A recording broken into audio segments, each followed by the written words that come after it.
are facing the site of Virginia's most historic church, Pole Green. Because it is so well documented, make your first stop at the Information Center.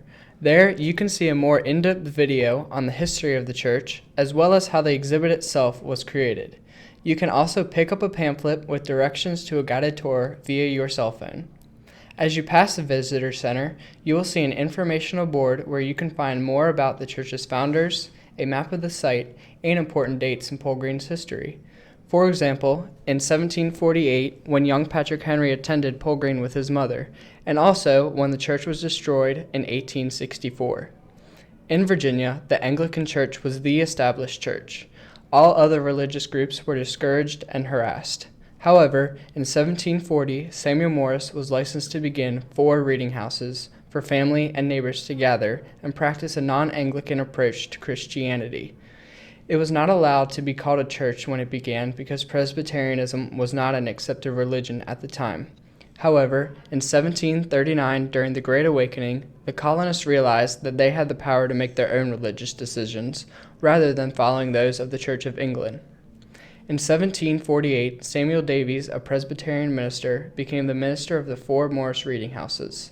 This made him the first non-Anglican minister licensed to preach in Virginia. Among this achievement, he also began the push to educate African American slaves.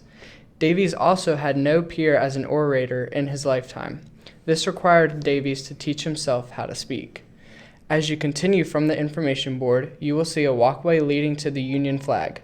Along this path, key points are placed as a timeline of religious freedom. It is here that you can read all the way back to the year 64, when Rome began persecutions of Jews and Christians, as well as the years 1748 to 1755, when Presbyterian dissenters in Central Virginia were harassed by the established Anglican Church, and also to 1758, when the dissenters were assured of their rights. Continuing along this path, you will end up at the site of the historic Pole Green Church. This is the frame of the reading house that Patrick Henry attended as a young boy. He grew up to become the leading Virginia statesman in defending the rights of colonial Americans. It was here that the first elected governor of Virginia learned his speaking skills from listening to Samuel Davies preach at the church. In June of 1864, during the Battle of Cold Harbor, the church was in the line of gun and cannon fire from the Union and Confederates. The Union had occupied the church, and the Confederates began to fire in order to evade them. When the church was hit by Confederate gunfire, it burst into flames. The entire church was burnt to the ground.